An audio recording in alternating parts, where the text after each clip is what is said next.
مرحبا بنات. اليوم عندنا طريقة كبة المرق. نخلي جريش وبرغل، بس طبعا يعني مثلا هسه شلون قلاصين جريش تخلين بنص قلاص برغل. هنا أنا حابسة لكم البصل الحشو. هنا نحمس للمرق معجون وشوي بصل، ونخلي الماجي هنا.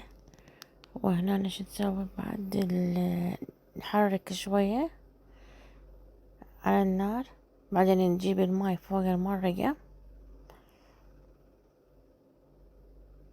هنا نلف، أول ما خلصنا نلف نتركه، نلف الكبة، نخلي الحشو بيها، الحشو بيها مالتها اللي هو بصل ولحم مثروم وبهارات، 7 بهارات وكمون فلفل أسود نخليه وكركم، ونخليه يحمس لحد ما يوصل هيك درجة. يعني شو تحسين اللحم استوى والبصل ما يبين بدأ يختفي. طبعا إذا تبدون تجمدونها عادي تصفطونها بصينية وتجمدوها. هنا عندنا شوية الماء خلينا عليه شعرية، وبس يغلي نظل نخلي الكبة ننزلها بالجدر.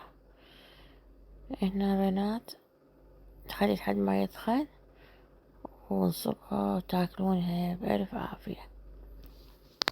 هاي السؤال بنات كتبولي بالتعليقات، لا تنسون اللايك والمتابعة.